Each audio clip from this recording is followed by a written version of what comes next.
In the arms of the angel, fly away from here, from this dark, cold hotel room, and the endlessness that you fear. You are pulled from the wreckage of your silent reverie.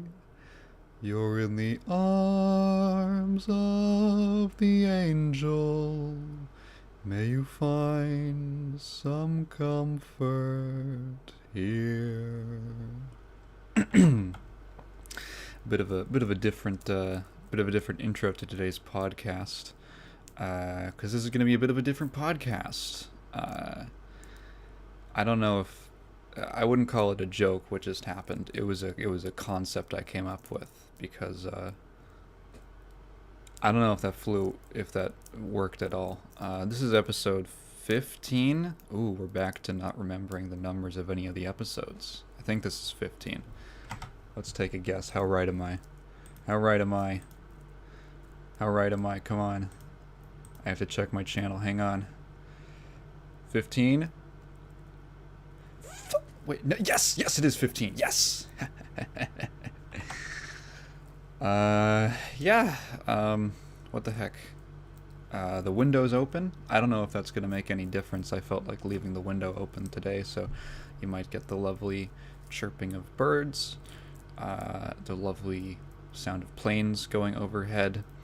But what you won't get is as much of a sound of my computer fan overheating, because I cleaned it last night. I built this like about almost a year ago. Starting in December, it'll be a year since I built my PC, and I finally got around to cleaning it. Yay. So the reason this is a different episode is that I usually what we do is we talk about the news first, and then we talk about the games. But I'm gonna flip it. I'm flipping the script today. I'm keeping you guys on your toes, and we're gonna talk about some games that I've been playing first because I want to talk about them. So the first one I wanted to mention was I actually got a comment about this game called Cultic. Were there any comments on the last episode?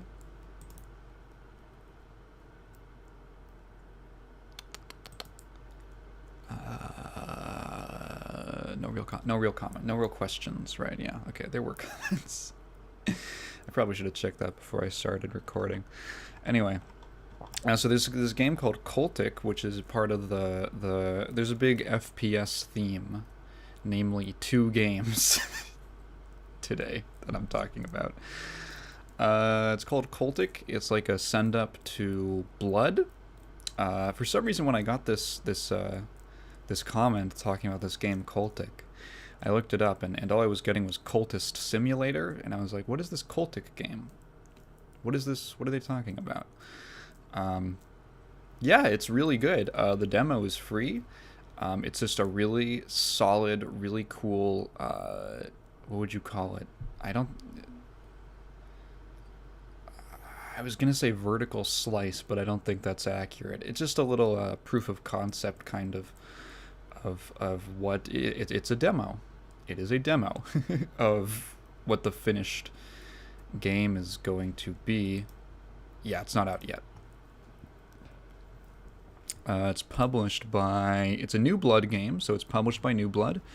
And it is... the developer is... Jassaz Games. So some guy named Jason Smith. Oh no, it's not a New Blood game. It's 3D Realms. That's cool. Great.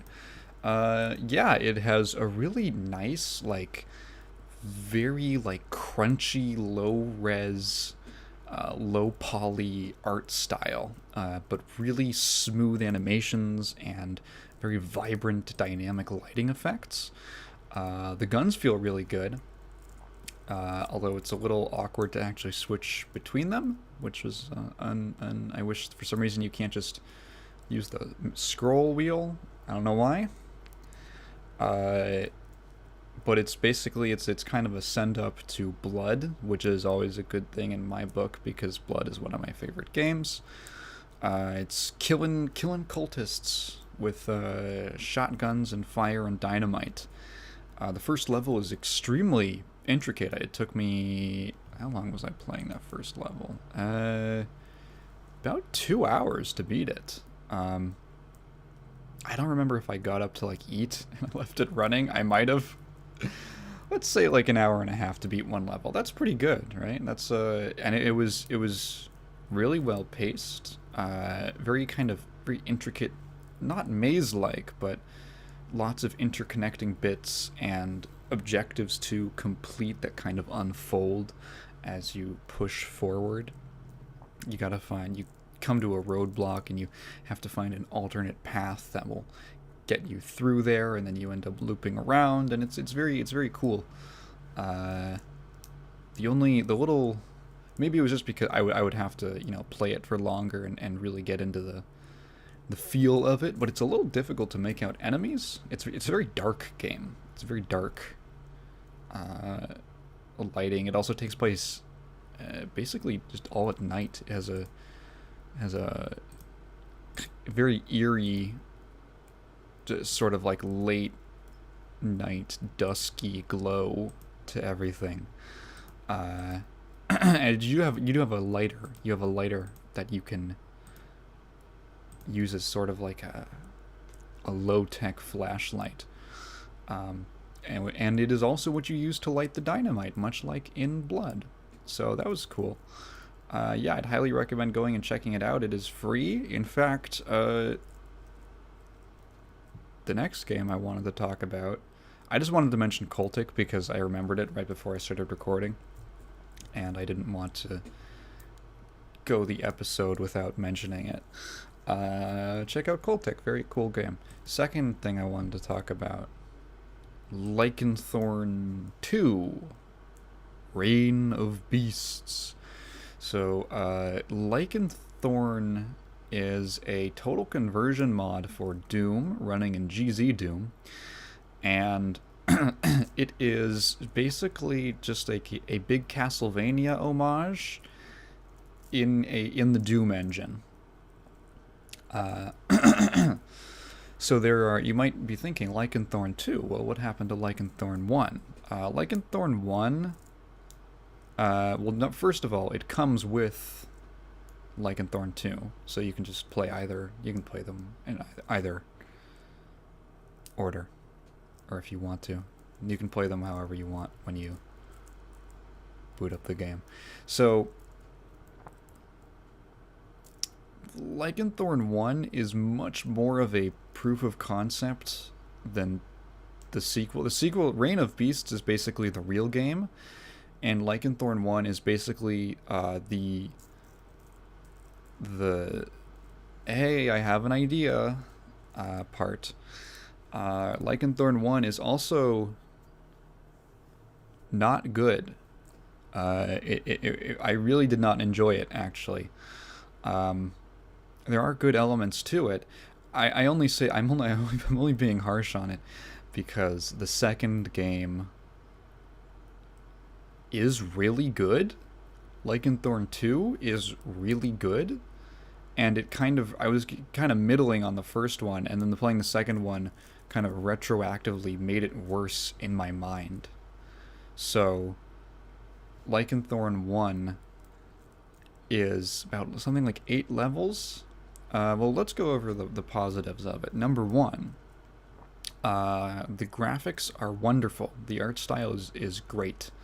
It has the same kind of it reminds me of Shovel Knight, where it's this kind of, I would describe it as like a high resolution 8-bit, if that makes sense.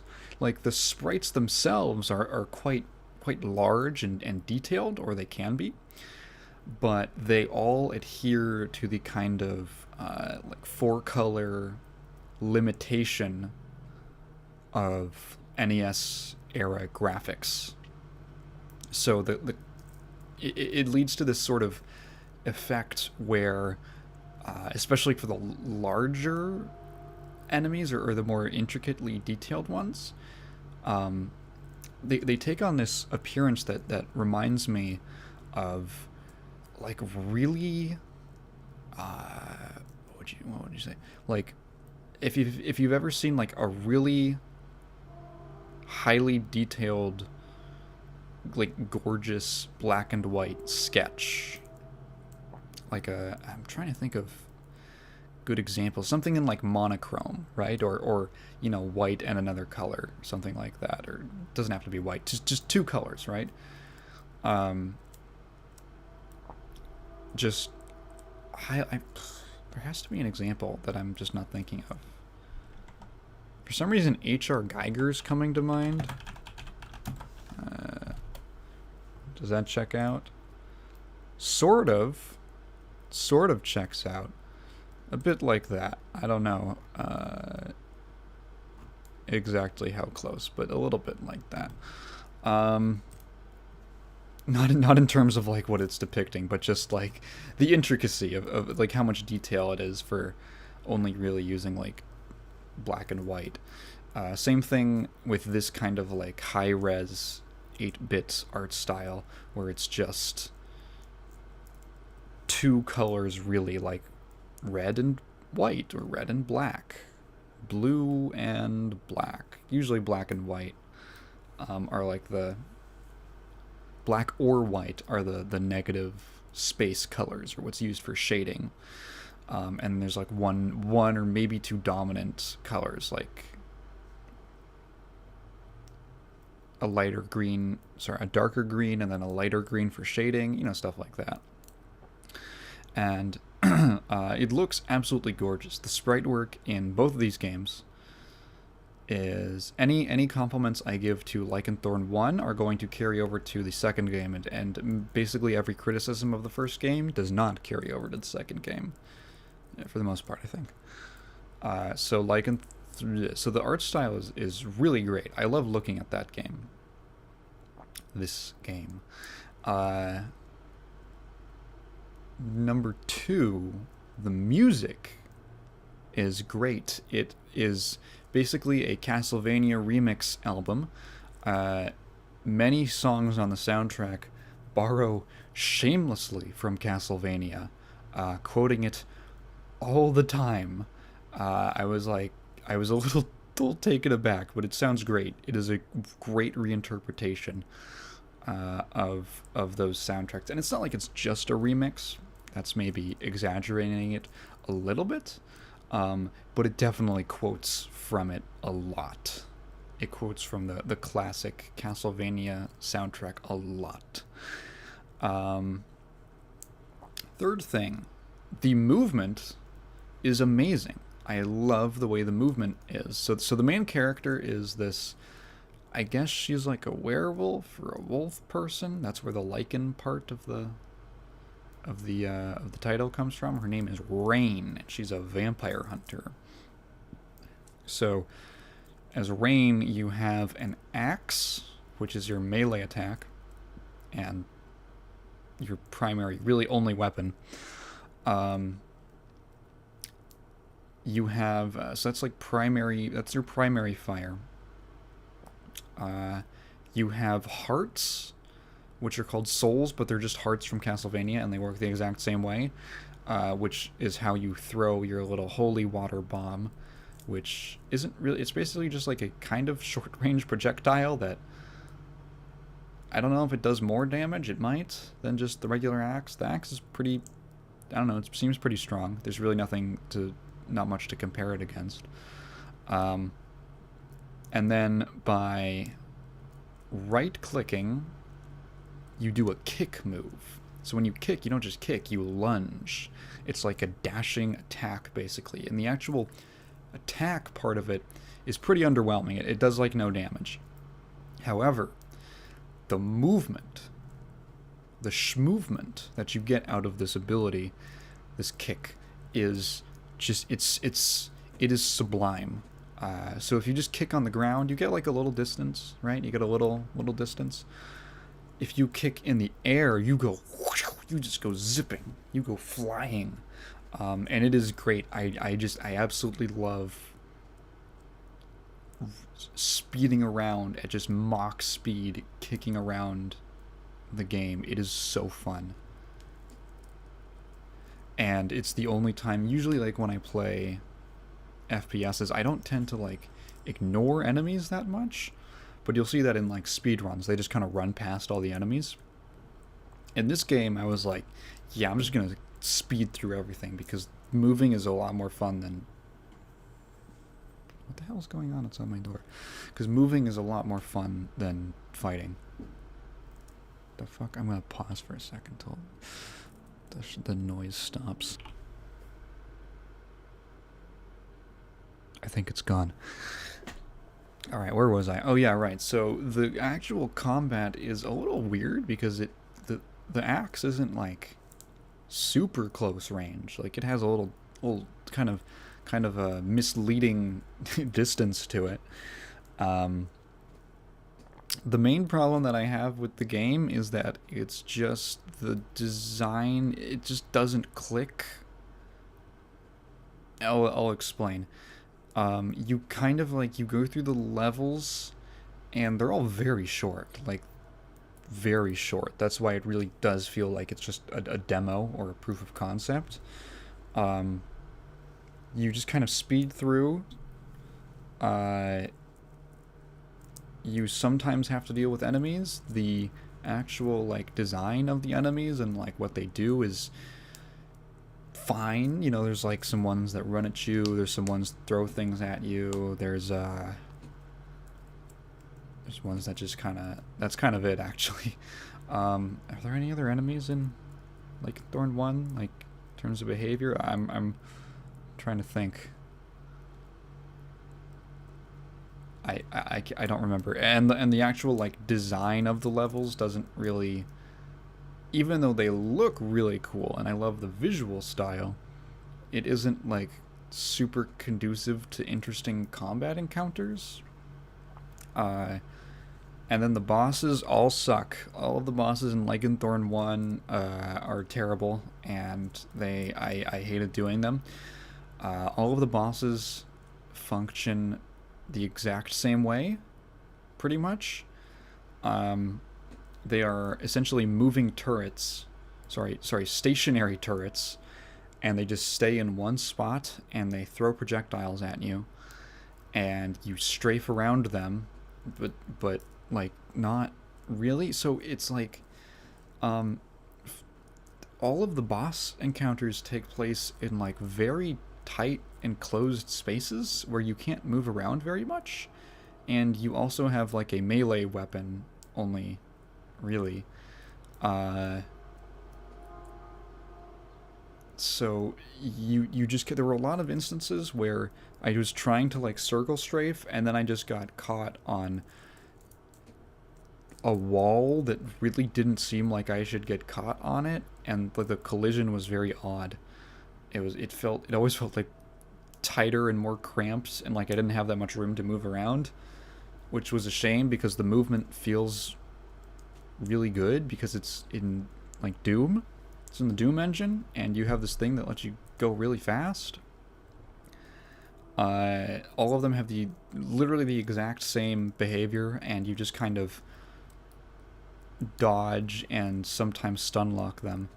And they're also, the worst part about them is that they are huge damage sponges. They have so much health, and there's no indicator to let you really know how much health they have left. Some of them have like second forms, sort of, but they just kind of like change visually. I couldn't tell if their attacks changed. It was extremely monotonous, and very mediocre, and it was really not helped by the fact that it was a 1-2 punch, because number one, they have a ridiculous amount of health, and number two, almost all of them can kill you in basically 2 hits. So that was annoying.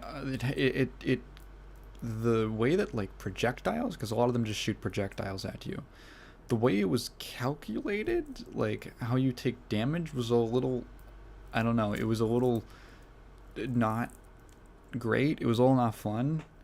It seemed like what it was is that when you get hit by a projectile, instead of the projectile disappearing, it would continue to pass through you, and it would basically do damage for every frame that the character's your collision box is touching the projectile. So you get touched by one and your health just goes zoom, and it just slashed in half. And so you make like 2 mistakes in this room that's really tight and cramped, and you just have to strafe back and forth, and you're hitting them for just like, I don't know how long they took, you know, each one, but it felt like a minute or 2 minutes at least of just left slash slash right slash slash left slash slash right slash slash over and over and over again with nothing really interesting happening.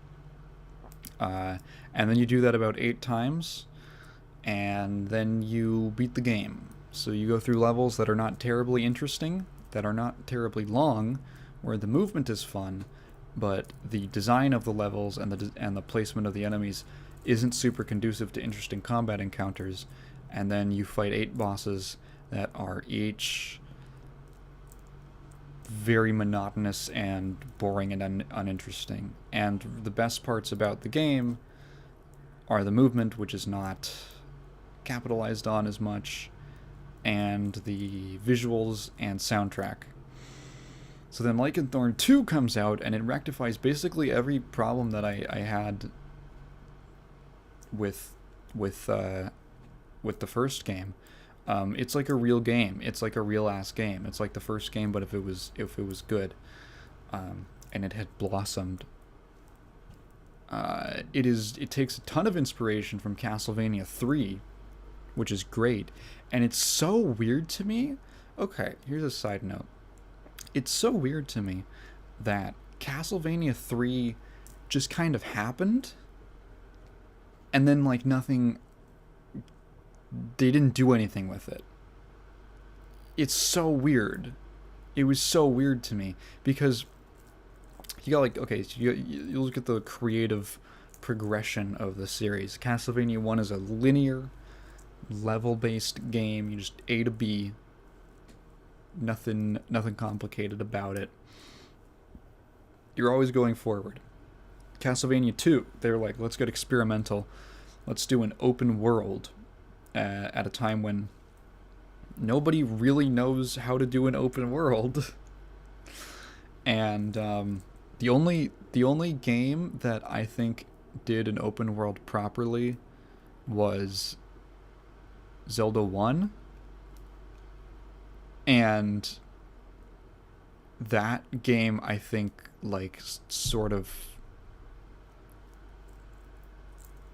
there was definitely a level of, how would I say, of, they kind of stumbled into a great design. And that's not to discredit any of the designers on that game.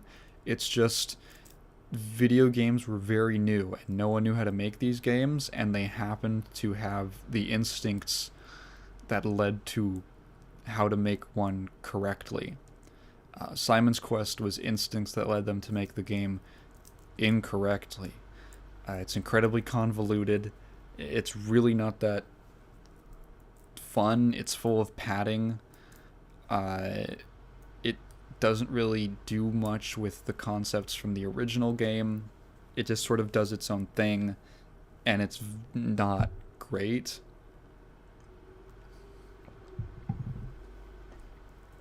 You can like it. I don't care if you like it. I just don't think that it's the best example of what it tried to do. And then Castlevania 3 comes out, and it's like, whoa. They not only figured it out. They married the two concepts, and they added on top of it. With Castlevania 3, which is weirdly a game no one really talks that much about, you had a level-based structure of just A to B, get to the end. Same gameplay, core gameplay as Castlevania 1, but it had like an overworld map with branching pathways, and you could choose what levels to go to.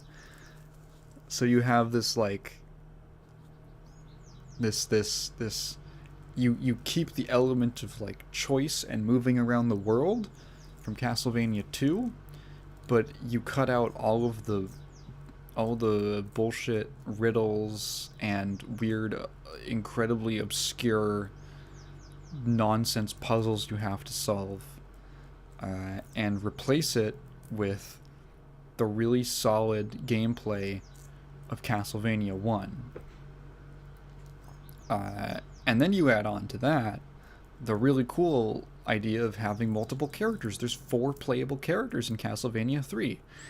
And each of them has different abilities, each of them has different traits. And it's like, wow. It was like, it's... Everybody's getting up tonight. It's so crazy what like a few more years of development and a few more, lessons learned from mistakes can put together such a cool game. So Lycanthorn 2, and then they never did anything with it. It's so weird. Like, why did you never do anything with those ideas? They just dropped them. As soon as you get to Castlevania 4, it's like,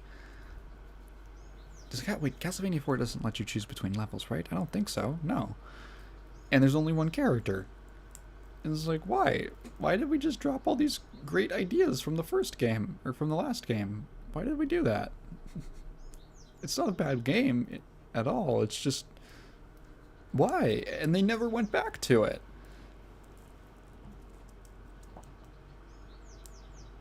Oh, please tell me someone's not going to take a shower. So here's the thing about my room is that, about this whole house. So this house has incredibly thin walls, and my room is right next to the bathroom. So I can always hear when someone's using the bathroom. And I can always hear... Yeah, my brother's taking a shower. Okay. And I can always hear when someone's taking a shower. I don't know if it's going to pick up at all. But we're going to have to put up with that for now. What else? Right, Lycanthorn 2. So, Lycanthorn 2 takes heavy inspiration from Castlevania 3 in a lot of ways. So it takes place, first of all, on a like semi-open world map. There's a big overworld, and then there's locations on that overworld you can go to that basically go to different smaller levels, like individual levels. So there's a bunch of enemies. You start in like this one area, which is like the vampire hunters. I think it's called the College. Basically, it's like their like fortress in this little like town abode. And then you leave there, and you got to go to the cemetery. So you explore around. You go, south of the town, and you find the cemetery. You walk in the cemetery. There's a whole level in the cemetery, and then you walk out. Yeah. So in the cemetery, you get your second playable character, who is Alucard. No, it's not Alucard. Alucard is one of the characters. He's like your boss. Who's the guy? I forget what his name is. The actual vampire that you get, and he can use like magic and stuff. And so it turns from a game where you only have like one character who has this kind of limited range, like short range axe, and this like holy water bomb that's not great, but this really cool kick. And now there's 4 total playable characters, and I actually missed one of them because it's like an optional area that you you can miss them. So vampire guy, he has a ranged attack. He can throw these projectiles that are like these orbs, these magic orbs, and then every character basically has 3 different abilities. So like obviously they have their primary fire, their alt fire, and then their special ability slash item. So vampire, so Rain can do axe, the kick, and then the holy water. Vampire guy he can throw 1 orb. He can throw like 3 orbs in a line or in like a spread for like wave clear and stuff. And then his ability that uses hearts. Actually, I think the alt fire uses hearts too. And his ability that uses hearts is like the other one. You know, his third ability, the big one, is like a big area of effects zap. So now you have like a ranged option. Then you get like a chemist guy who has like a gun that feels, it's like a rifle that feels really good to use. It's very like snappy and immediate, and it doesn't do huge damage, but it just feels really good. It has like a nice sound effect. It's just like a it's a very like crunchy sound. And then he can throw bombs. And then his like special ability is he could switch to like a chain gun that just like destroys bosses. And that's a good that's another thing to mention. The bosses are better.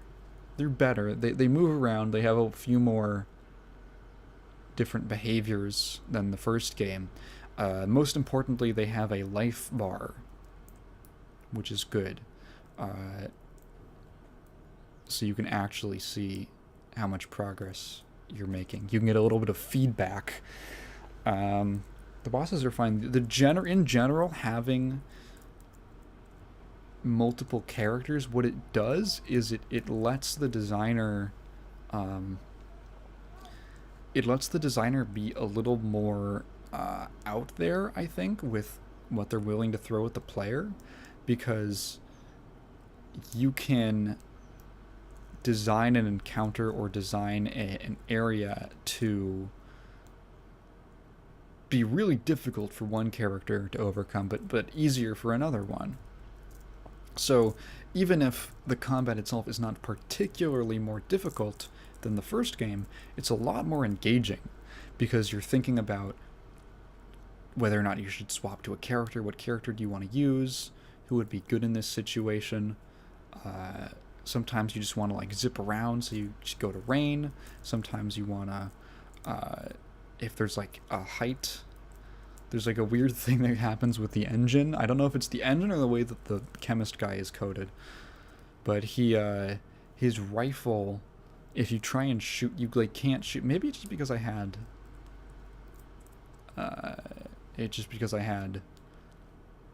auto aim turned off in GZ Doom or something like that. But his I was having trouble with shooting things that were like on steps or something, like up a flight of steps, for instance. And so in that case, I switched to the vampire guy, and he has a lot easier time dealing with lots of enemies in like droves, because of the way that his projectile works, because it's more, how would you say, like physics based? I don't know if that's a good if that's technically correct, but it doesn't get like,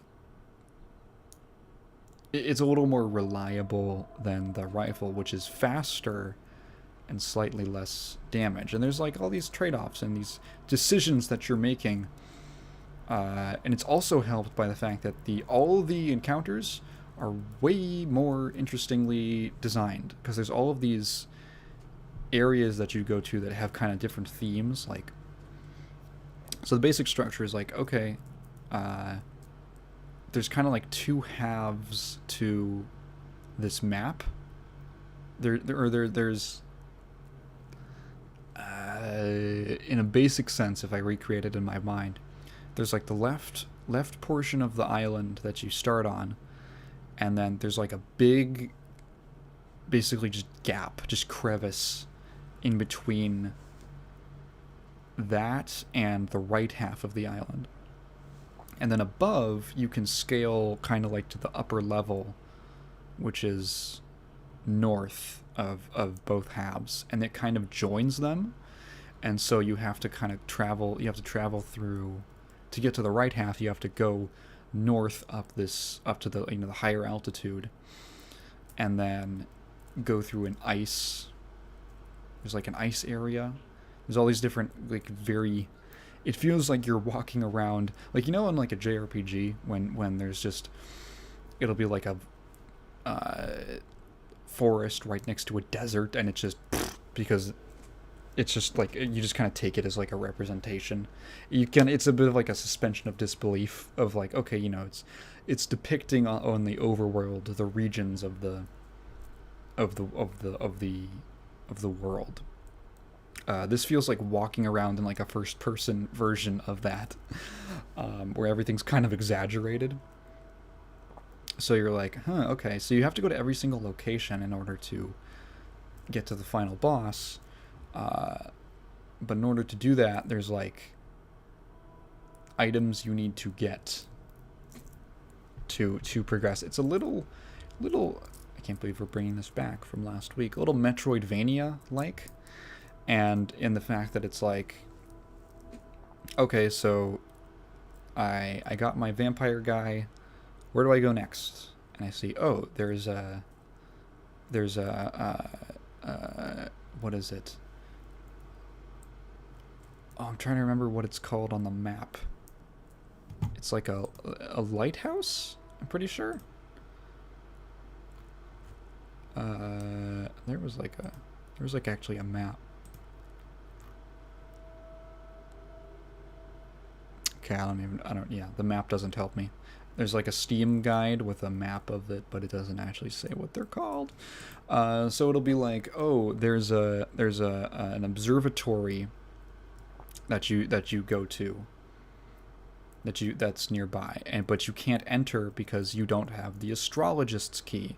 And it says if you want the astrologist's key, check the lighthouse. So you go towards the shore, and you kind of jump over these rocks, and there's enemies on the rocks that you gotta kind of like snipe and take out before you maneuver through them. And then you get to the lighthouse, and the lighthouse is a whole level, and then you finish the lighthouse, and you get the astrologist's key, and then you go to the observatory, and you do a thing there, and it just kind of progresses like that. You do a lot of exploring, and then by the end, you've basically explored most of the map. I can't say all, because there was just that character that I completely missed.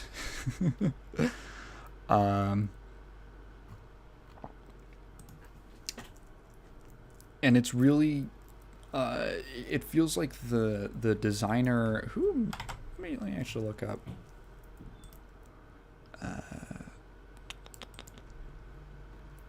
Who was what's the developer? Scumhead. It's a guy named Scumhead.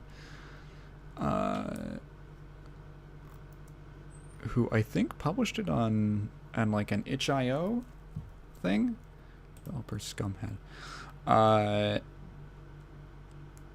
Yeah, so he, oh my god, is he a furry? So, I didn't see this. Lycanthorn 2 includes 4 playable characters to recruit on your journey, a massive overworld with sights to see and explore, 8 dungeons to pillage, tons of challenging enemies and boss battles, and a hot werewolf girl. And that last one, that last one threw me off a bit. Damn it, I lost a magnet.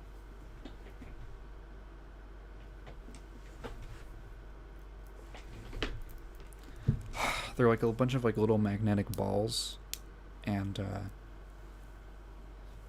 in my haste, I accidentally like flicked one of them off of the whole, like the mass of magnets. I can't see where it is. I'll find it eventually, maybe.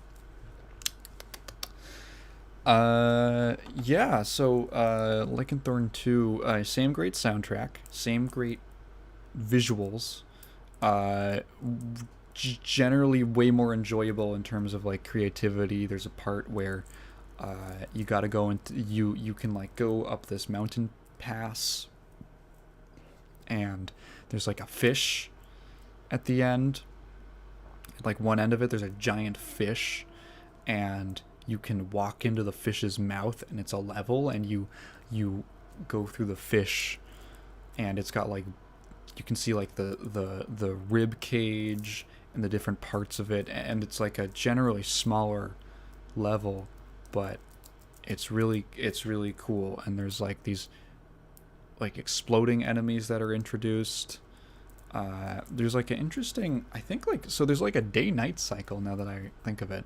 There's, like, a day-night cycle in this game, and at night all the monsters on the overworld become, like, harder. I think they're, like, tougher a little bit.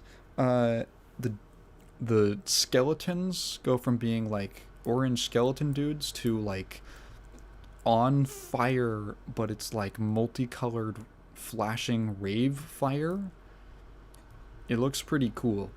And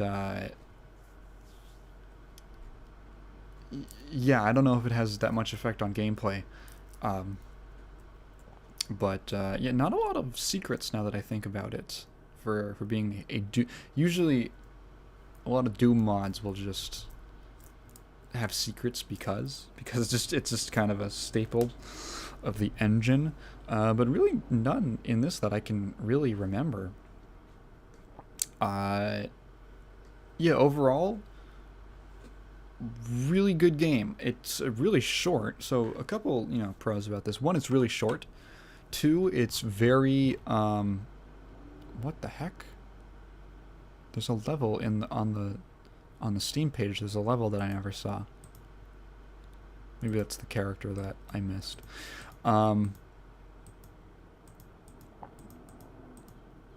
Gorgeous visuals, great music, fun movement and combat, multiple playable characters, really great, tight, focused experience, and it's got, and it's free. It's completely free, and it comes with Lycanthorn 1, so if you really, really want to play Lycanthorn 1, then you can. The creator has another, Scumhead has another game called Shrine, or Shrine 2, that is, I am also looking forward to playing, probably today. Oh, so that's another case. Shrine is free on Steam, and the second game just comes with it. So that's cool. So definitely go check him out, check that game out for a fun little 2-hour romp through Monsterland. Next game I want to talk about, and I guess last game, unless something comes to me suddenly. Melty Blood Type Lumina came out on the 30th, I think. And it really threw me off because I guess it had like the release date was, it was like midnight that it unlocked, but I guess it, midnight is different depending on time period. So I remember going to, like, YouTube at like 10 a.m. or sorry, 10 p.m. and already seeing people uploading clips, and I was like, what? How did you get this? How did you get this game? Yeah, so Type Lumina. If no one's familiar with Melty Blood, and why would you be? It's probably easier to start later on in the timeline, if that makes sense.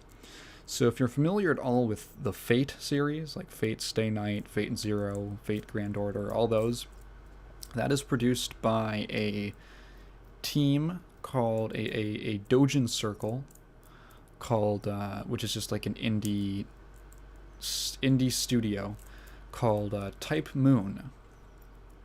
And Fate was a visual novel that was released in I don't know when, which then of course got adapted into animes and games and all that. But before Fate, Type Moon released another visual novel called Tsukihime, means Moon Princess, and Tsukihime had a spin-off fighting game called Melty Blood, developed by the extremely indie dev French Bread. And Melty Blood always had like a really... So it stood out for a couple reasons. Number one, the music is amazing. It's composed by this guy named Raito, who you might also know from the Under Night in Birth soundtrack, which is also another game produced by French Bread, or developed by French Bread. And Under Night, if you're familiar at all with that game, or that series, sort of, it's got a bunch of versions, was in many ways a spiritual successor to Melty Blood, because Melty Blood was like it was a tie-in. It was always kind of like a tie-in to the visual novel, which is weird because in the West, it's more well known than Tsukihime, which I don't know, which is either saying a lot or saying a little, depending on how you look at it. Tsukihime, I don't think it's ever been officially translated into English, which is absurd to me. It's getting a remake, so I'm getting ahead of myself. So every time, the way that it's kind of structured, from what I understand, Tsukihime is like there's a main story or something, and then there's a lot of like additional chapters of like side characters and stuff like that. And major releases of Tsukihime would coincide with releases of Melty Blood. So there's like 4 or 5 different Melty Bloods now. And they were always made to kind of like promote the novel in a weird way. And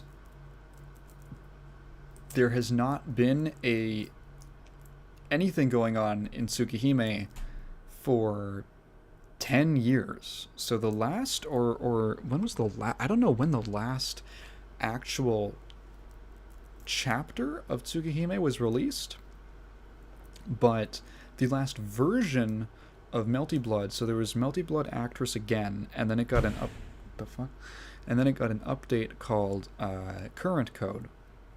So it probably, that in 2012, it was either 10 or 12.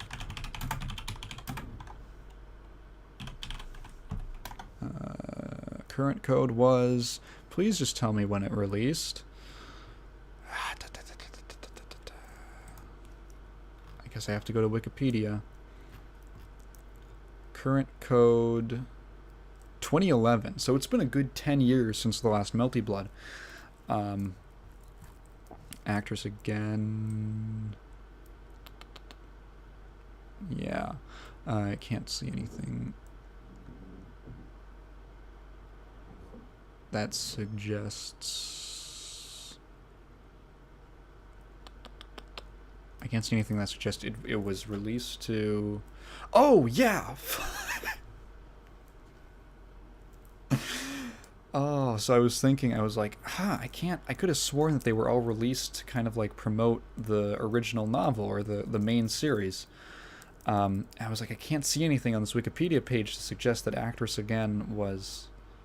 that followed that trend. And then I got to the last paragraph and I remembered, so there was an OVA released, there was a Blu-ray released of an anime called Carnival Phantasm, which is like, is that an adaptation?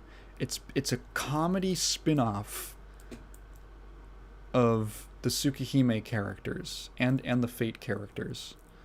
called Carnival Phantasm, and the third season Blu-ray released with the final version of Actress Again. This is fuck.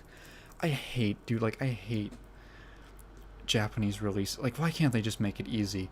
So in order to get the most up-to-date version of the game, current code, that was rebalanced from the original Actress Again, the version everyone played, in order to get that game, you had to buy the Blu-ray of this anime.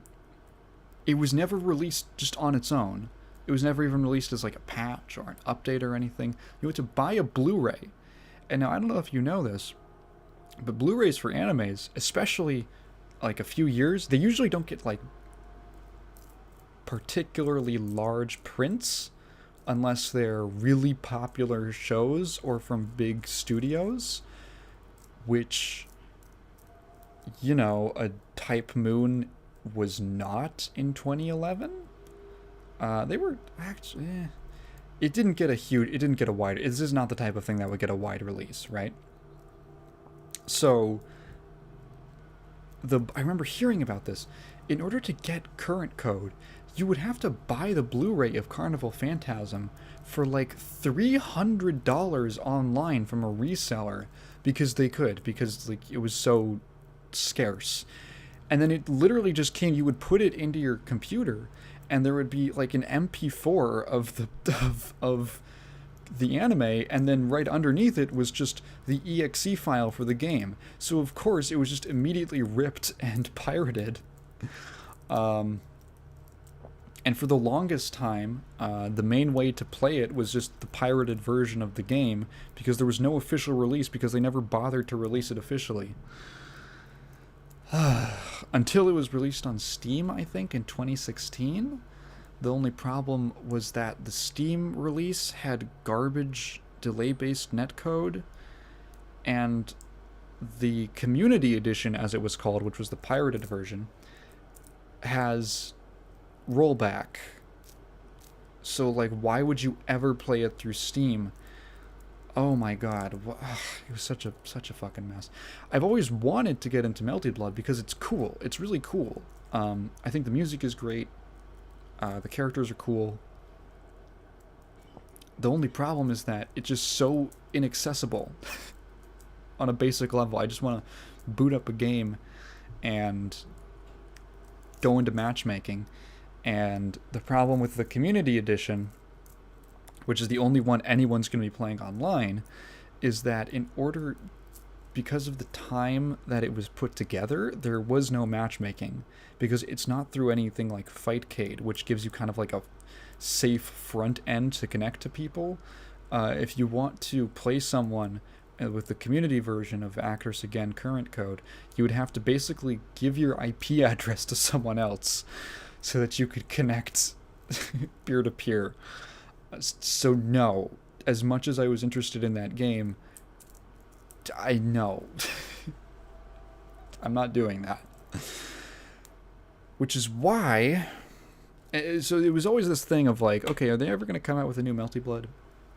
And it looked dim, because Tsukihime is actually pretty popular in Japan, from what I understand. However, because I don't know why, it's never been officially localized, so it's just never been big outside of Japan. And it never had like a real adaptation. So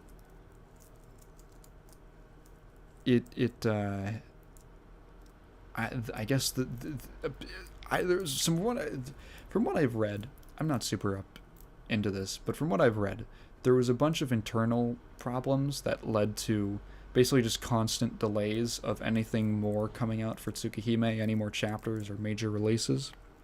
So the future of Melty Blood was really up in the air, because it was basically, French Bread basically said, we're not going to make another Melty Blood unless there's a Tsukihime game to promote as a tie-in. So it was like, well, Tsukihime is just in like development hell, so is a new Melty ever going to come out? I don't know. And then finally, about a year ago, out of the blue, a remake was announced. A remake of Tsukihime was announced from Type Moon. And so naturally what followed was the announcement of a new Melty Blood game. And it was basically they said that was the only way that they were going to make another game, and that's what happened. So Type Lumina is here. That is the backstory to this long, convoluted, weird series that is finally getting pulled out of the pit. There's all of these. Melty Blood has always been called a poverty game, and in the fighting game community, it basically means a game that is both cheap in terms of like buying it or acquiring it, and also a game that is obscure. It's both cheap to get and has a very small dedicated scene that basically means that there's always an interest in it, but never enough that it can get any kind of main stage presence at big tournaments. It's a game that if you want to go to a Melty Blood tournament, you have to like drive like 2 hours to a really seedy part of town and then go into some guy's basement where there's 20 dudes with fight sticks on like CRTs and like laptop screens. Maybe not CRTs, because they're playing it just laptops and like cheap small flat screens where they're playing Melty Blood, and the prize is like $5 or like, you know, like a gift card to a Target gift card, which you can't exchange for other gift cards. And a lot of that is admittedly kind of their fault. Just because of how extremely obtuse it was to actually play the game. I mean, having to buy a Blu-ray is kind of ridiculous. On top of the fact that it's just the source material's super obscure. So it's been in like obscurity hell for a really long time. And now with Type Lumina, it's like we got a fresh slate. We have a new game finally. Type Lumina is releasing on every major platform. I don't think it has crossplay, but it does have rollback, which is great because it means that the game will live forever. And it is a reboot, kind in the same way, I guess, that like the new Tsukihime remake is a remake of the original story. Type Lumina is sort of a fresh take on the original with a much more pared down cast. Melty Blood in general has a very so there's this thing that you just kind of have to accept with Melty Blood, and that is that the original Tsukihime does not have that many characters. From what I have gleaned, the cast is not terribly large. So how do they get around that when you're making a fighting game that's kind of expected to have, you know, like a decent sized roster of different characters? And French Bread's solution for this is that they just kind of double dip and they make a bunch of alternate versions of characters to fill slots.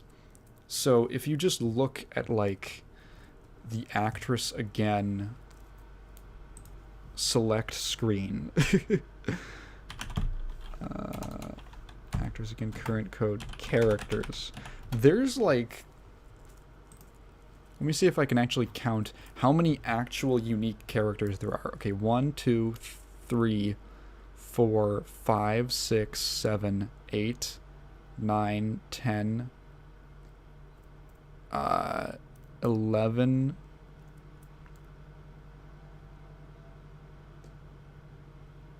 12, 13, 14, 15, 16, 17, 18. There are 18 unique characters. Yeah, 18 characters who are actually just their own person, not counting alternate versions. So that's 18. Or 19 if you count Chaos, Neko Arc Chaos. Now, how many characters are there total? 1, 2, 3, 4, 5, 6, 7, 14, 21, 27, 30,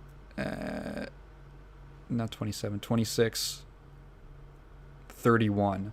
So of 19 characters, of 31 characters, if you take out all of the doubles and alternate versions, there's only 19, which means that, let's see, what percentage of 31 divided by 19? Is that how that works? No, wait. 19 divided by 31. So 61% of the cast is alternate versions. So you got, what's the most egregious one? Okay, here's the most egregious ones. So there's like these two maid characters, Kohaku and Hisui. So they are their own characters, their own slots. You can also play both of them together as a pair, and they can swap in and out. And then you can play. There is a version of Hisui who is a robot called Mech Hisui. I'm not joking. Then there is another tag team, but it's Kohaku and the mech version of Hisui. And then there is a joke character named Neko Arc, who is a cat version of one of the main characters. And there is a tag team of her and the mech. So, depending on how you look at it, they took 2 characters and made 7 characters out of them. Or kind of 3 characters.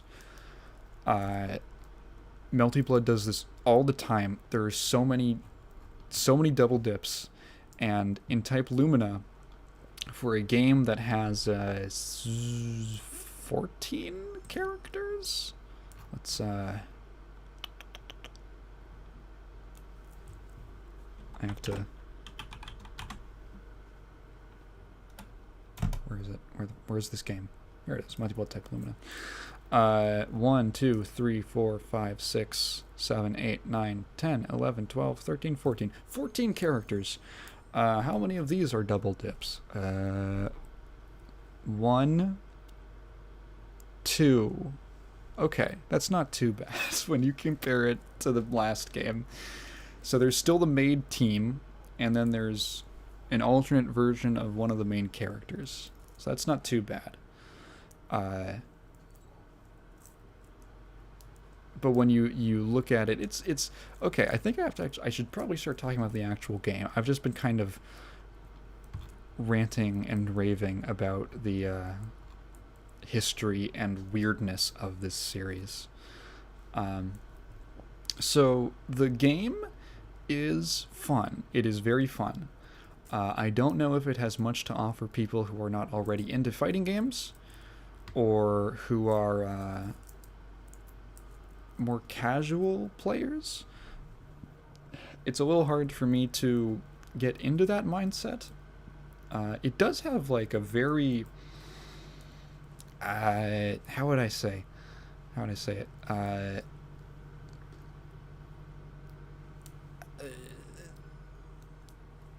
If by the standard of like a fighting game from like the 2000s, for instance, or the early 2010s, maybe, it has pretty competitive features. So you've got the versus mode, of course. You have the single player content. You've got arcade mode where you can go through every character's story. There's no like main story mode, but each character has an individual story, and there's multiple difficulty levels for that. There is a score mode where you just try to get the highest score based off of like a number of factors playing through a series of matches. There's a time attack mode where you just try to finish rounds as fast as possible. What else? There's combo trials. There's a tutorial. Oh, that's good. That's a good topic. French Bread still doesn't know how to make tutorials for people who aren't into fighting games. Full disclosure, the tutorial in Type Lumina is not great. It's good in one sense, but really bad in other senses. So what I mean by that is, it's kind of the laziest way to go about doing a tutorial for a fighting game, which is basically just, here's, I don't know how many. Let's say here's 30 tutorial sections. You go to the first one. It's a wall of text. You gotta read it. You do, move forward, move backward, jump forward, jump backwards. That's a different one. There's going to be a different one for walking and a different one for jumping, just to make sure that you really understand. And then in like 1 second, it's going to go into like completely overwhelming you. So the thing is that it has to introduce you to basic fighting game concepts and controls and stuff like that. And then it has to show you what, basically pile on all the stuff that this game does differently and that puts its own unique spin on the genre. And all of that stuff is very wordy. There's a decent amount of systems in this game, and I could easily see it becoming really overwhelming for someone who is new to the genre. So like for instance, this isn't helped by the fact that this game, as well as many other fighting games, feels the need to introduce its own like dictionary for every single concept, or its own like language for every concepts that already exist. And for a new player, this is going to be like a ton of information that your brain's going to be fried by the amount of terminology they're throwing at you. So I can read it and I can be like, what do they call it? They call it like rapid beat. And I'm like, okay, that's an auto combo. And I just, rapid beat goes into my head. I recognize what it is. And then I just paste the word auto combo over it. And that's just what it is. And my brain digests the information immediately. What's another thing? Oh yeah, they have to have their own name for like chain combos of just, chaining from like light to heavy attacks. They can't just call it chains or cancels or anything like that. They have to call it beat edge. And then, do they talk about reverse beat? I don't even remember if they talk about reverse beat, which is its own thing. And there's just, so you go from like that, which is like, whoa, you're throwing a lot of information at me, and then to like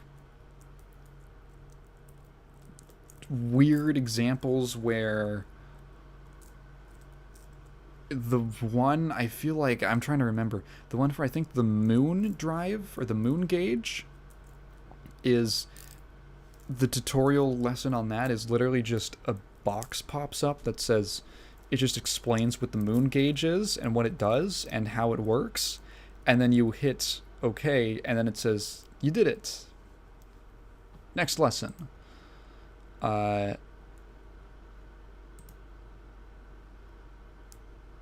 So it's like, what?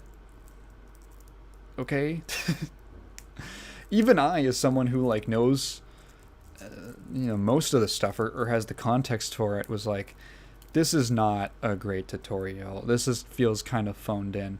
There is merit to having the dictionary, right? Like just easily look up something if you're curious about it or you forget or you need a refresh. But it does a very poor job of actually telling you about the game. So that's something you should know going in. Don't worry too much about the tutorial. It's very easy to get overwhelmed. Second thing, other kind of just random thoughts I had. This game has auto combos. It's the first Melty Blood game with an auto combo. So I haven't really played any games that use auto combos, and I've come to the conclusion that I don't really like them. But not for the reason that you might think. So a lot of people hear like auto combos and they're like, oh, it's dumbing the game down. What the? They're just made for babies? No, that's not it. Auto combos don't destroy the difficulty, the integrity of the depth or complexity of the game. It's still plenty complex and plenty deep. It just adds a new dynamic to it. Namely, for instance, because so every single button in type Lumina, your three main attack buttons, if you land any of them, you can mash and just go straight into an auto combo, which will do a full Melty Blood style combo for you. All you have to do is just hit the one, and then just mash, and it will do it completely automated. That will do a certain amount of damage. So when you're putting together your own combos, or you're looking online, or you're coming up with your own stuff, what it does is it basically creates like a watermark of like, okay, let's see, I think like I remember like at least one, like maybe the light auto combo or whatever did like 2290 damage. So now my watermark is like, okay, if I'm coming up with a combo, if I'm putting something together, just throwing together for now, in these early phases of the game, does it do more than 2290 damage? If so, then it is worth doing. As long, it's worth practicing. Anything lower than that doesn't offer you any substantial utility, because the auto combo also gives you like a hard knockdown. So any more substantial utility than a hard knockdown, if you don't have that and it doesn't do as much damage, then it's not really a worthwhile combo to learn. It could be fun, it could be flashy, but in terms of actual utility, like, not doing much. So it just adds that kind of dynamic. It doesn't destroy, because like, I've already played against people who have put together really extensive, good-looking combos. So it doesn't hurt any of that element of the game. The reason I don't like auto combos is not because it dumbs the game down or anything like that. I don't like them because it like messes you. It makes the game harder. Auto combos are great the first time you play the game, for literally the first session, and then every time after that they just kind of become a hindrance and an annoying obstacle. So what I mean by that is, when I first booted it up, I have never been able to really do a traditional Melty Blood combo. So what is a traditional Melty Blood combo? It is, you get whatever stray hit on the ground into a knockdown, and then when you get knocked down in Melty Blood, you're basically airborne for a moment. In a game like Street Fighter, you just hit the ground and that's it. In Melty Blood, you are actually airborne as you're falling down. You're tripped.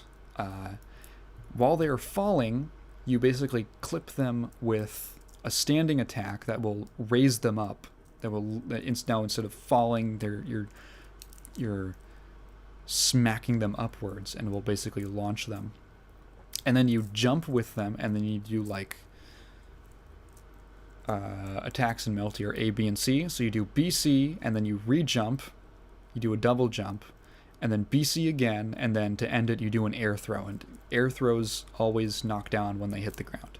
So that's a basic Melty Blood combo. I've never been able to do it successfully because for some reason in my brain, re-jumping in the middle of a combo it just doesn't work. It's really hard for some reason. For some people, it comes super naturally and super easily without that much practice. For me, it's always been a real pain to like wrap my head around. And it's one of the main things that has impeded when I play Slayer in Guilty Gear, because his main air combo involves one re-jump, and I'm always super finicky with it. I'm always super shaky with it.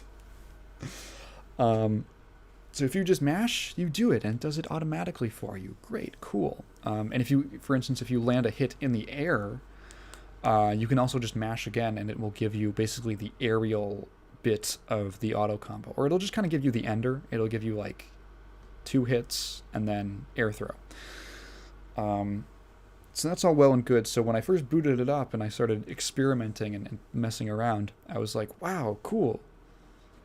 This is fun. I get to just kind of mash buttons and I get damage, and it's cool. All I have to do is play neutral. Literally the second session, I go into training mode, and I'm like, okay, I want to see if I can maybe put together a combo with just a basic thing with my character. So I've been playing Vlov. I hate his name. He's really cool, but I hate his name. Vlov Archangel. It's Arkhangel.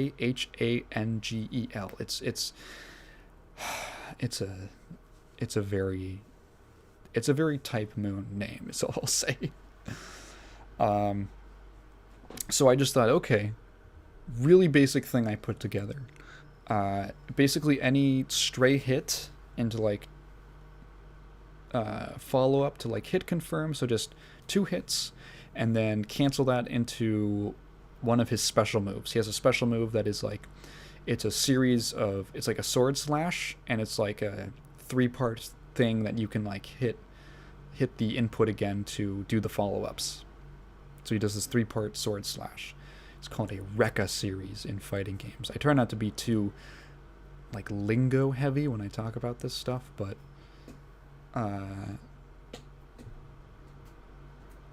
sometimes I can learn you a thing or two. What the hell am I talking about?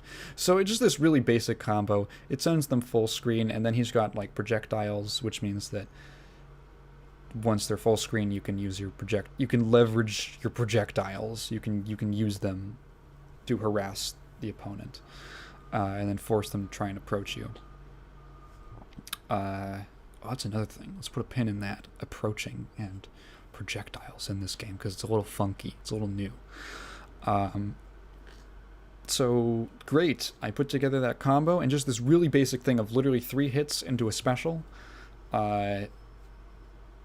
already does more damage than an auto combo. So like, awesome. I can basically confirm this off of any hit that I get, because you can cancel any normal into specials. So great. That was just the first thing I put together. Now I try to apply it into a real match, and I get it a decent amount of the time, but sometimes if I don't have the timing exactly correct, or I am mashing like one too many times, like,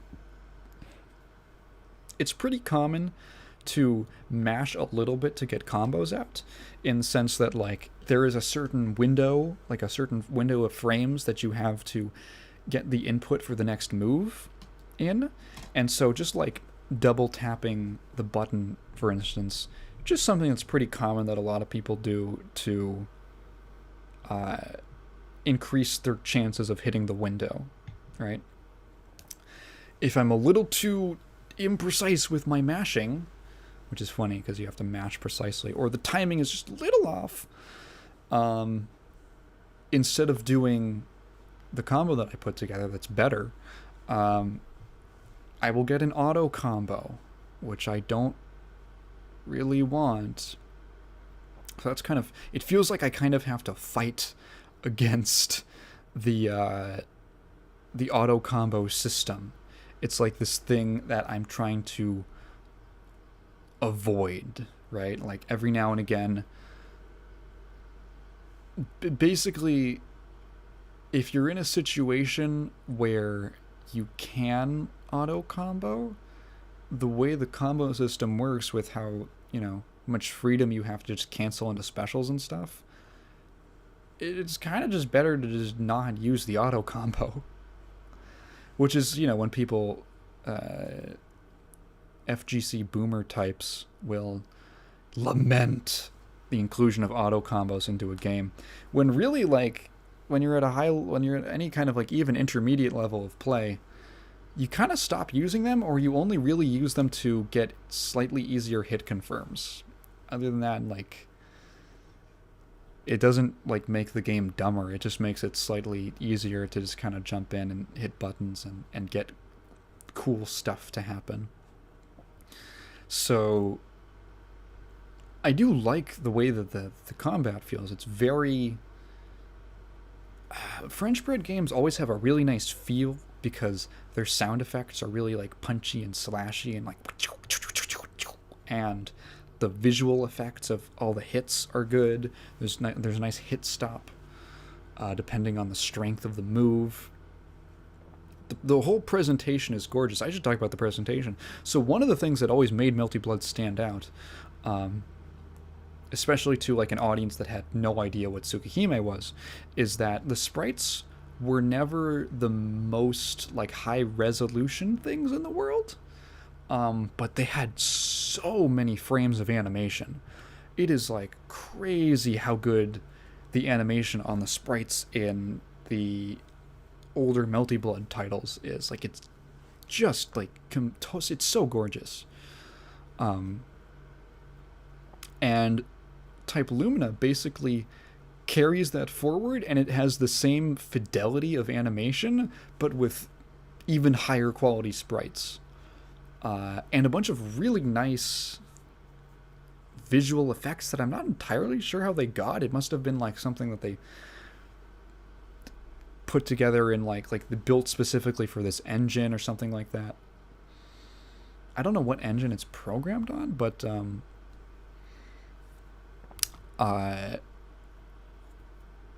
there's like lighting effects on the sprites, like legitimate, like in a stage there's like a stage with like a tree, right? And the tree is casting a shadow over the ground, and that will like reflect on the character on the sprites. Like there's actual like darkness over them. I'm sure it's just like a little filter thing or something like that, but it's such a nice, it makes the characters feel extremely three-dimensional for being on a like 2D characters on a two-dimensional plane. And I think there's like no better example of that than the opening. Like the opening of the game uses almost entire, it's basically like a big anime style opening, but it uses from what I remember, like entirely just the in-game assets.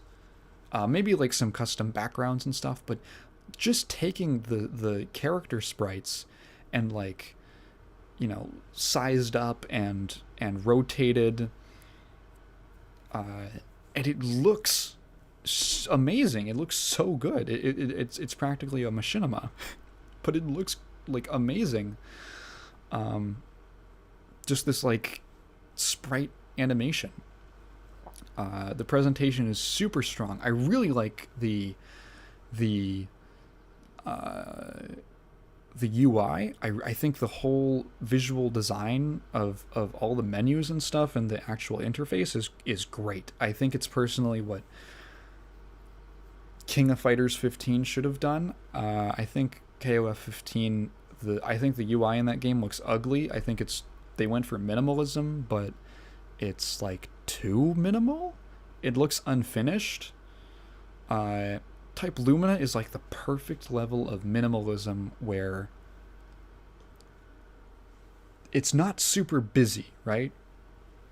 It's not really busy or extreme like something like Guilty Gear Xrd, where you literally have the life bars are like flowing lava, and there's like a flame on the timer, and there's like chains and stuff all over the menus and the in-game like UI. It's just kind of like, blue bars and like semi-transparent white frames and stuff, but there's just enough detail with like a little bit of movement in the life bars. There's a little bit like a slight gradient.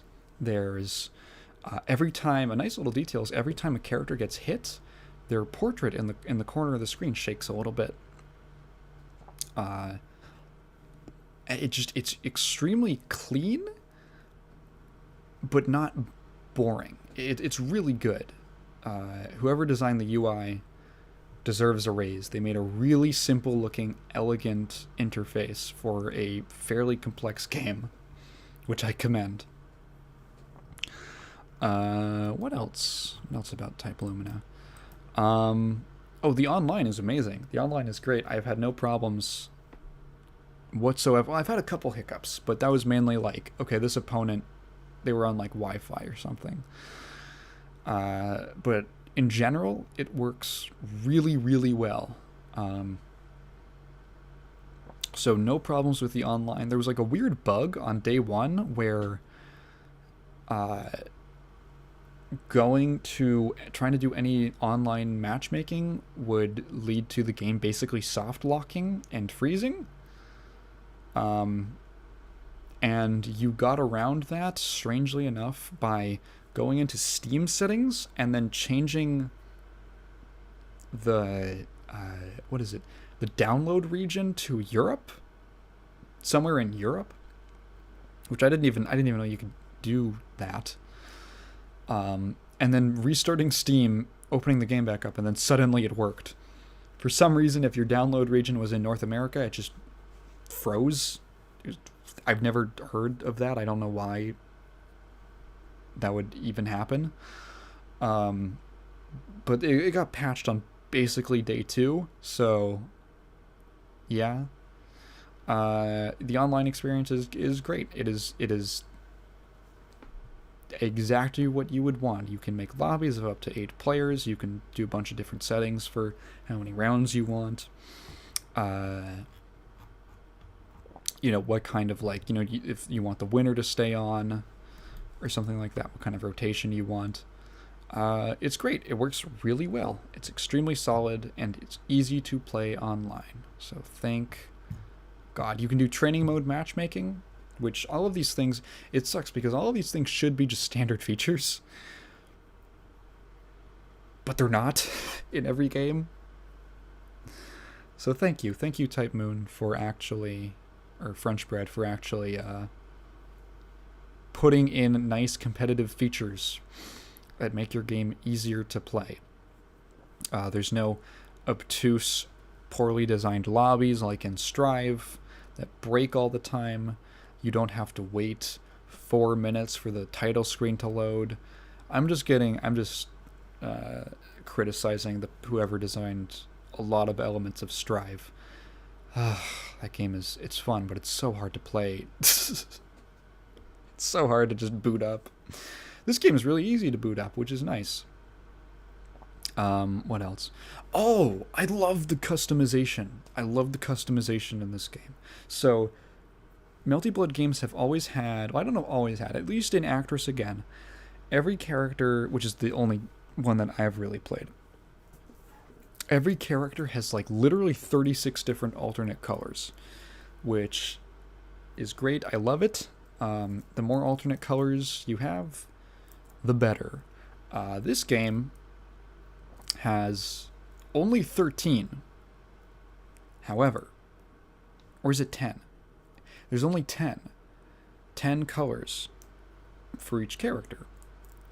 But there is a new feature, which I can't believe is not in more games, which is custom colors. So you have 3 custom color slots. So there's I got confused because there's 13 slots for colors. Only 10 of those are actual like presets. The rest are all custom slots, 10 through or 11 through 13. So what you can do is you can go to the customization menu, pick your character, and then every character has like 8 different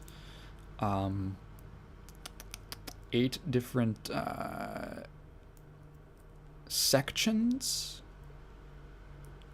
for lack of a better term. For instance, it'll be like, okay, Shiki, he's a guy in a school uniform, and he's got hair and glasses, and he has a white undershirt. So you can like go and pick the base color, which will be like the main color of his uniform, and then you can pick the, maybe I should go over to a character I actually did it for, because I don't remember all of them. So Akoma, he's a dude in basically just like a vest, like a martial artist vest with like martial artist kind of flowy pants. That's sort of his whole thing. You can pick the base, which is like the main color of his vest, and then you get like 8 different areas of like, okay, what's the trim? What color do you want the trim from each of his other color palettes?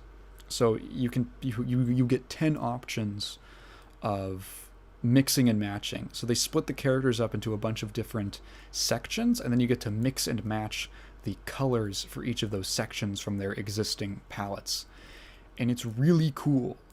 It's really cool. I wish that there were a few more selections for, per character. Maybe 15 or 20.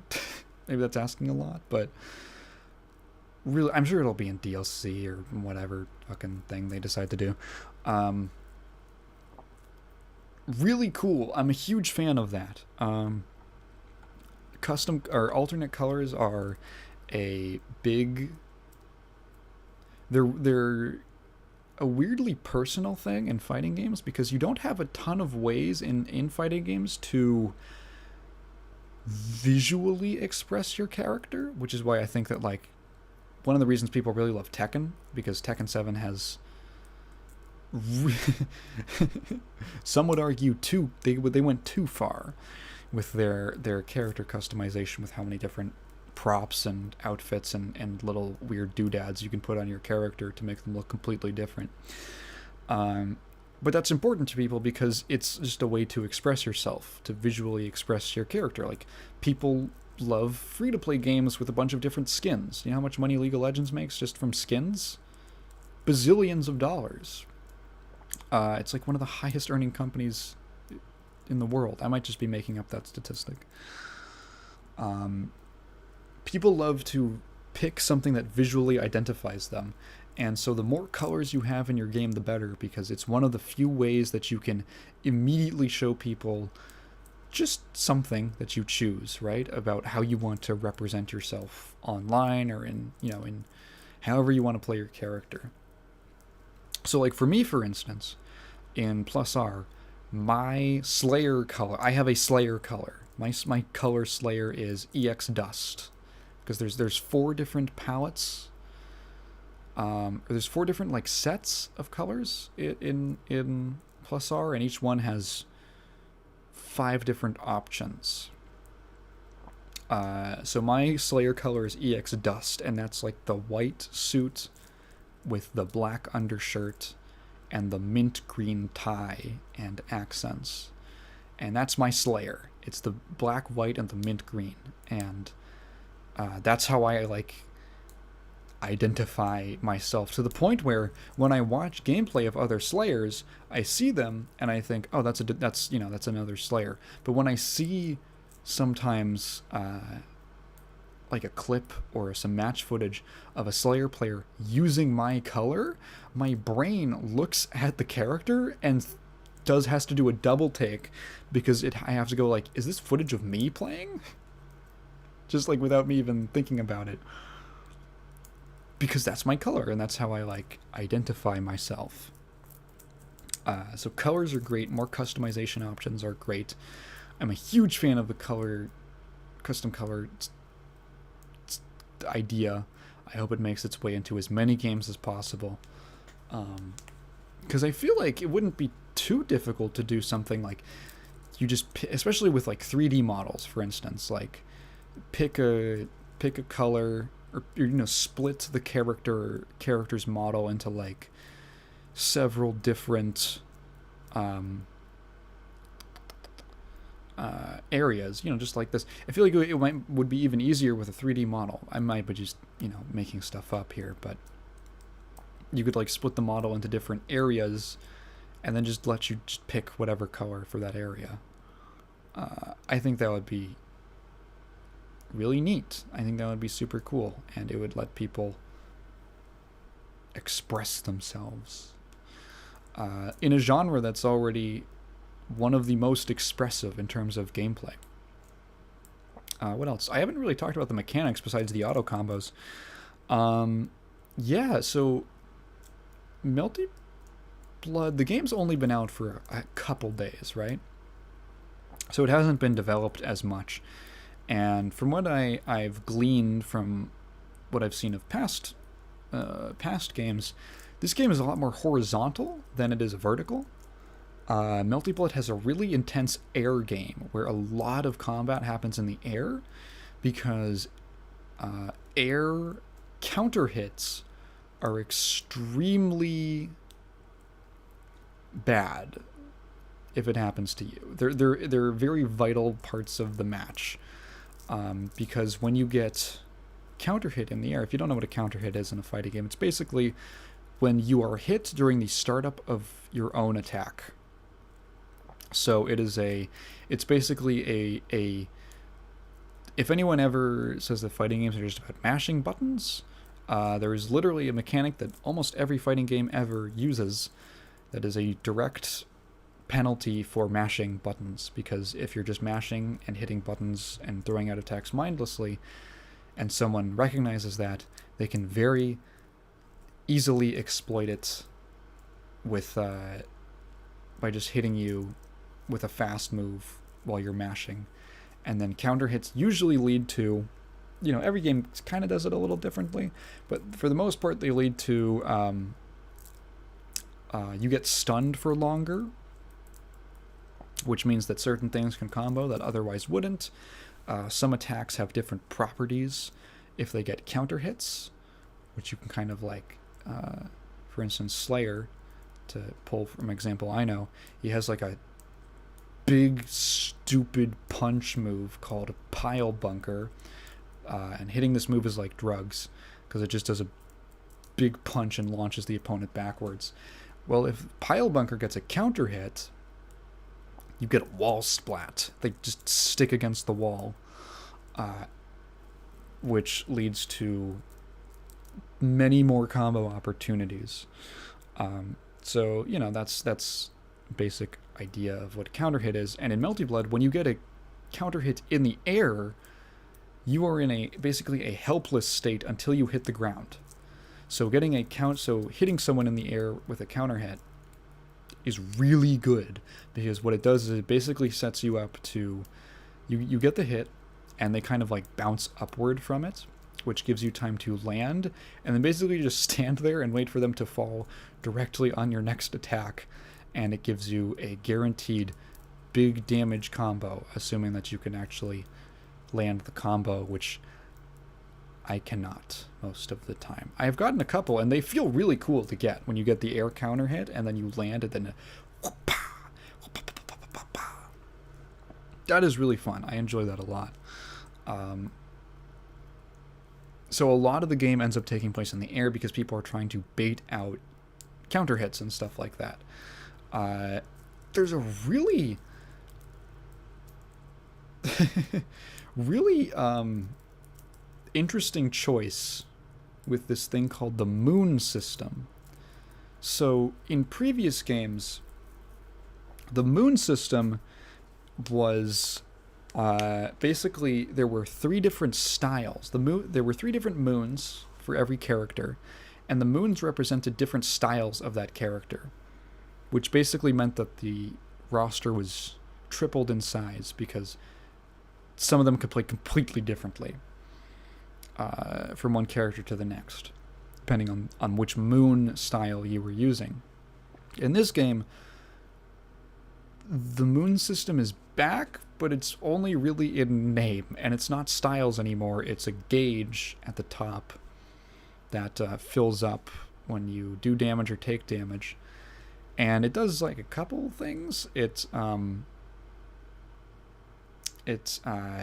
can do like easy specials with just like a Smash Brothers style input of just like a direction plus B and C.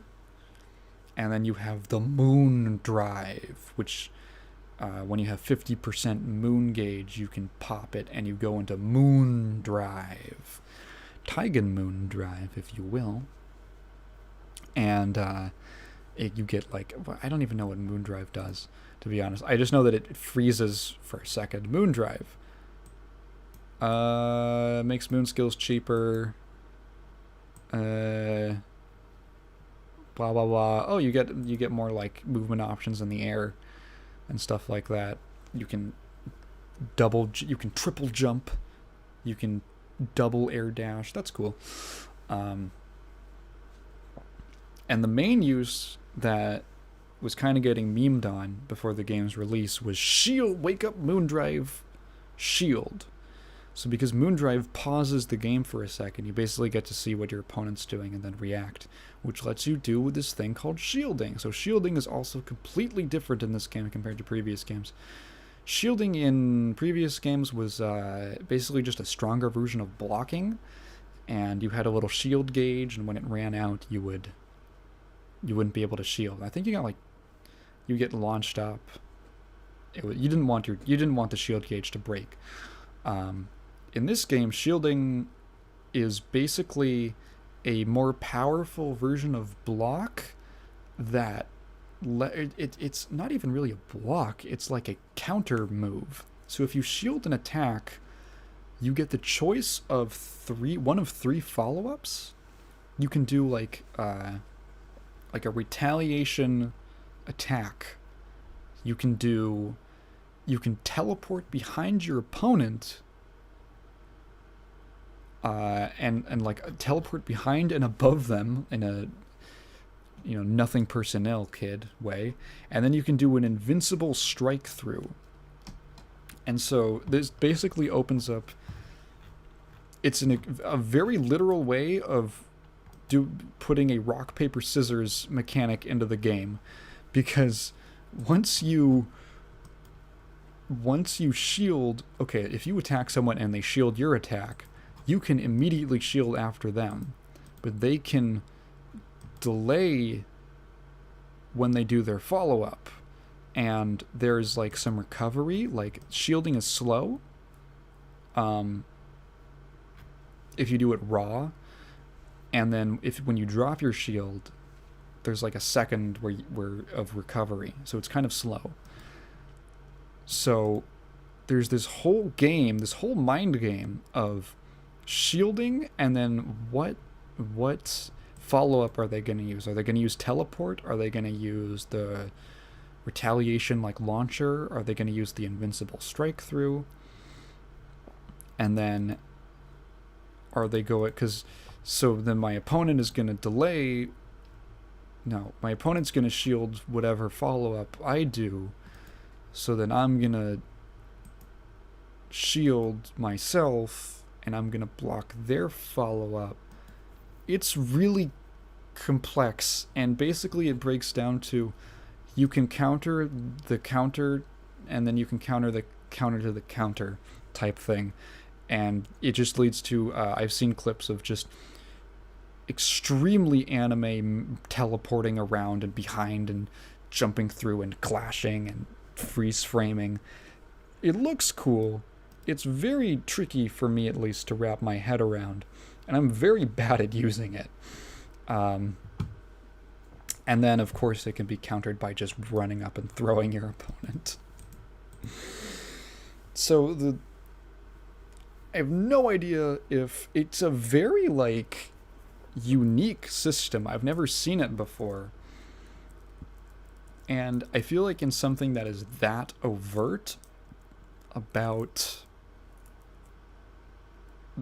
like taking this almost rock paper scissors guessing game and making it just a super like codified mechanic to the point where they even teach you about all this stuff in the tutorial is risky. Who knows how it's going to develop? It might be really cool. It might be super degenerate. We don't know yet, and the game's only been out for like a week. So it might be evolve to be really cool. It might evolve to be really obnoxious. I am curious. It is probably the thing that I feel like would be it's the most risky thing like in the game right now in terms of balance. Although it is kind of fun to use when I have been able to actually get it off. It also makes what's kind of interesting is it adds this weird dimension to the game where it basically nullifies real zoning. So there's no real zoning in this game because shielding and then doing the teleport follow-up is just like a straight counter to projectiles. So the amount of times that I've been playing Vlav and I have thrown in a projectile out from full screen and they've just shielded it and teleported behind me and just whacked me over the head, I can't even count the amount of times that it's happened. So it makes like projectiles. So but what's kind of neat about it is that it takes zoning is not like a play style you can really have, but it is one tool in a character's kit, if that makes sense. And now there are dynamics to it, because Vlav, for instance, he can throw a projectile full screen, and he can do a follow-up projectile by hitting the button again. So he can throw out 1 and then 2, and he can delay it for quite a while. And he can choose to throw it either like straight ahead or like at an angle upwards. And you can do one straight and then 1 up. Or you can do 2 straights.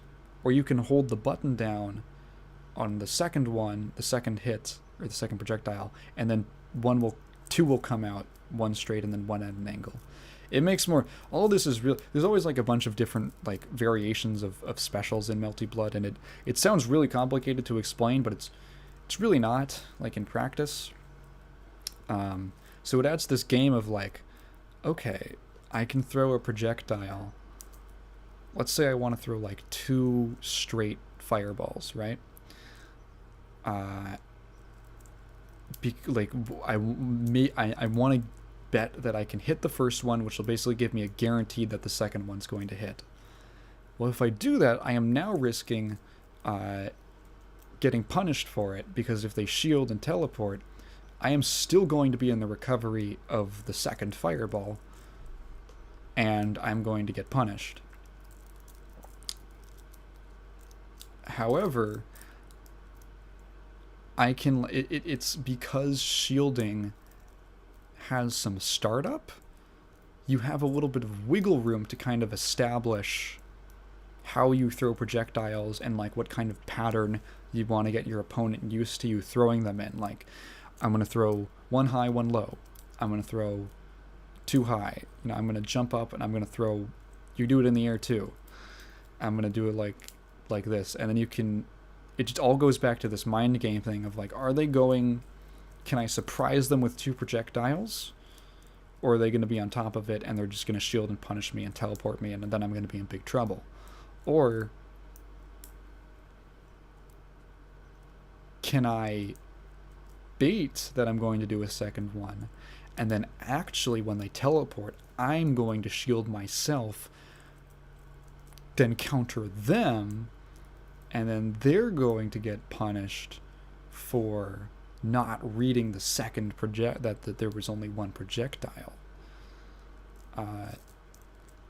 There's just like layers and layers and layers of mind games that are really interesting and pretty like fun when you get into the nitty gritty of it. But it is a lot. Is there anything else interesting about this game? I've been devoting a lot of time. I've been playing a lot of it recently. How much time do I have on it? Okay, so in like 3 or 4 days, I've put 10.5 hours in. Okay. So I've put pretty decent amount of time into this game. Because again, it is really easy to just pick up. I would criticize the payment model because it's $50, and it comes with, I don't know, you kind of make your own decision on whether or not a game with really good online, an acceptable level, I think, of single player content is whether or not that's worth $50.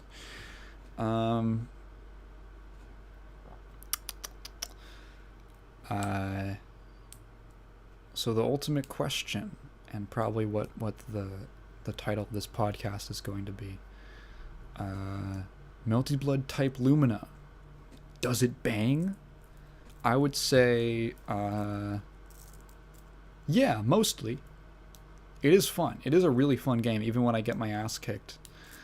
It is fun. There aren't a ton of characters. Oh yeah, a lot of people are only finding out about this because Saber's in the game. She's like a guest character, and apparently I read a comment this morning from like an interview with someone from the dev team, and they said that the only reason Saber is in the game is that French Bread was asked by Type Moon to do a basically create some mock-up characters in their engine for like how they would make, based on existing Type Moon characters. And Saber hasn't really been in are there any she's in like one game. Is she in Dengeki Bunko? I don't remember. I don't think so. She's in Nitro Plus Blasters or something. Does she make a cameo? I don't even remember. It's just really obscure stuff. But of course, because Saber's like one of the most popular anime characters really of all time, French Bread just made like a mock-up Saber character in their engine, and then apparently Nasu, who is the author of Tsukihime and Fate, just found out, I guess the remake of Tsukihime had been in the works for a while, and he found out that it was like fairly close to completion, and he was like, oh hey, can you guys make another Melty Blood game? And they were like, sure, we have Saber like made, like ready to go. Can we use her as like a guest character? It's basically like we already done the work. And it was like, yeah, sure. That's like the only reason Saber's in the game, which is kind of hilarious. And she's cool. She has like a cool moveset. She actually has Slayer style like dandy steps where she like does like a hop back and then like dash forward type thing, and she can do follow-ups out of it. Yeah, so the roster isn't terribly large. There are two examples of double dipping already, where there's the tag team of maids, the individual maids, and then the tag team. And then an alternate, there's Arquaid and then Red Arquaid, who actually play pretty differently. So there's just like a decent amount of, actually now that I look at it, a pretty wide variety of characters. For having such a small roster. So, and there's only more to come. I was a little hesitant about whether or not I would click with the game because of what I played of Actress Again, the only two characters I really liked that much were Len and what is her name? Ryesbeef? I don't know. Roosbeef? I think people just call her Roast Beef. Those were like the only two characters that I really liked. I hope Len comes back because I always thought she was really funny. She's like a little... God, you want to talk about like how you pick a character to main in a fighting game. I looked at the character select screen in Actress Again current code, and I was looking through all the characters and I saw like, oh, there's a gothic Lolita character, and I'm like, I can't like start out. Let me try out the other characters first, because if you talk to my friends and they would be like, oh, that's the character Tygan's gonna play. And then I tried other characters and it was like, I was like, okay, let me try the Gothic Lowly character. And then I played her. I went into training mode, and one of the first things that I always do when I'm looking at characters is I just kind of see what their movement is like. And Len's walk cycle literally made me laugh for like 5 minutes. Her walk cycle is like this little like huffy stomp that she does, where her like arms are like, her arms are like kind of tight, swinging back and forth. And she's just doing like this little stomp walk. I thought it was so funny. I literally just, for like a minute, I just walked back and forth across the stage, not even looking at her moves or anything, just watching her do this little walk and just laughing my ass off because it was so funny. And then her crouch, she's like, I don't know what her deal is. She's like magic or something. And her crouch is she turns into a cat.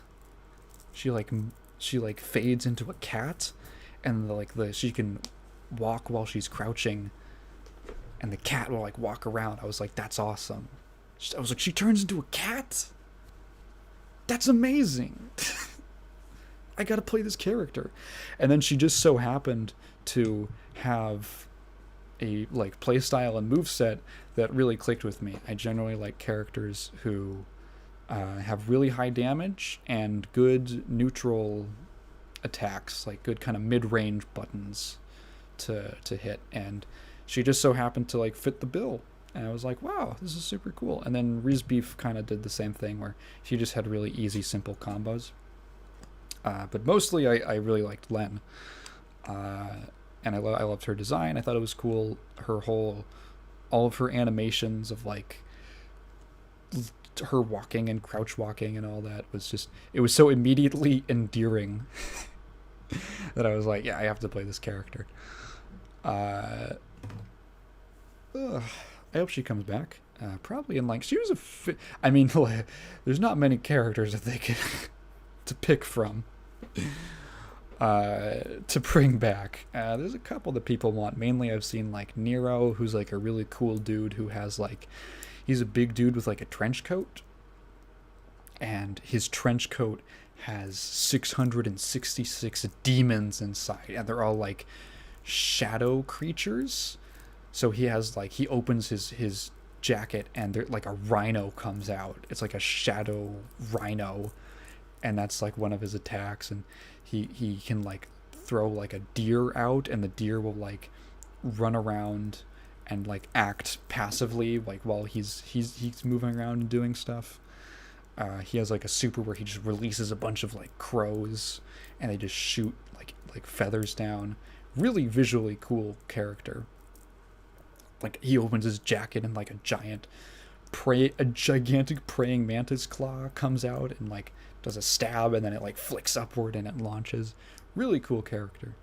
Who else? Len, I saw people like wanted back.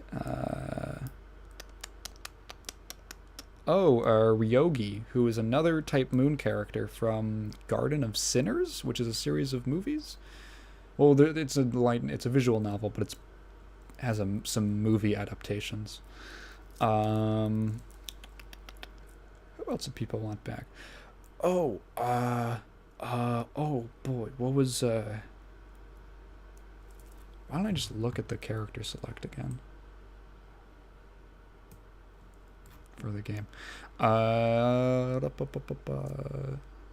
There's like an alternate version of Shiki people want. Oh, Aoko. Aoko is a really popular character. Aoko is like one of those Aoko is the most, her design, it was like shocking to me. So I didn't know that Melty Blood was based on anything. I just knew that it was like a niche fighting game, which is why I checked it out. And I'm used to characters in fighting games who have like pretty, at least like kind of interesting designs, right? they've got like generally like some kind of flair to them, even more low-key ones. And then I look at like Aoko, and she's literally the first character on the select screen. I look at Aoko, and I'm like, is that really like what she's wearing? Her entire design is that she wears a white t-shirt and jeans. That's it. She wears a white t-shirt and jeans, and she has like red hair, and that's literally her entire deal. It was like legitimately shocking of like, really, that's what the character looks like. And the more that I learned about it, it made sense. I'm still not super huge into the design, or necessarily a lot of the designs in Melty Blood or Tsukihime, because the basic idea is that it's like crazy magical stuff that's contrasted with everyday normal life and characters who are just kind of caught up in this. Who else? Oh, Satsuki. She's like a just some schoolgirl with like pigtails, but she's like a grappler. I don't know why. She just grabs you and just like power bombs you. That was pretty neat. Other than that, who else would people want back? I guess just a couple alternate versions of characters and stuff like that. So Melty Blood. It is a good fighting game. It is really fun. But I can't necessarily say that for the very casual player, it's that great. Maybe it is. You know, it depends on what you prioritize, and you as a consumer have to make that choice for yourself. A lot of people I've seen have actually been, who got into the genre with Strive, have now been picking up type Lumina and really enjoying it. So maybe it could be your introductory game. It wouldn't be a bad one, probably. But you would be overwhelmed with the amount of information and all that. As a game to play casually, probably okay. You know, it feels like a game from, feels like a fighting game from, you know, 2009 era, like Street Fighter 4. That kind of level of features and stuff. Actually, I'm not super familiar with how much stuff 4 launched with. But you know, you got all the basics that people kind of expect, and not much more. Nothing super groundbreaking in terms of features besides really good online. Yeah. I will probably play it more throughout the week and maybe foreseeable future. I talked about how many games did I talk about? 1, 2, 3. I talked about 3 games, technically 4 if you want to count Lycanthorn 1, for 2 hours. 2 hours. Let me know if you had all enjoyed this episode that was more focused on just talking about games and not the news. I talk about the news mostly because, well, I just kind of like, the podcast is more for like me to just kind of talk about whatever I feel like. I just so happen to be interested in gaming news. There was Blizzard news this week and I didn't even go over it. We might do it next week. Maybe I'll keep some stories in repository because there are a couple really funny ones that I just don't feel like going into right now because my throat's a little tired. Let me know what you thought about just talking about games. It's going to be a lot easier to make the chapters for this episode. If you have any questions, leave them down below. I will definitely get to them next time. And I will see you next week on the next episode of the podcast, the Cellarcast. What? Oh yeah, Space War Olympics 2 at 1,000 subs. So make sure to subscribe. Bye.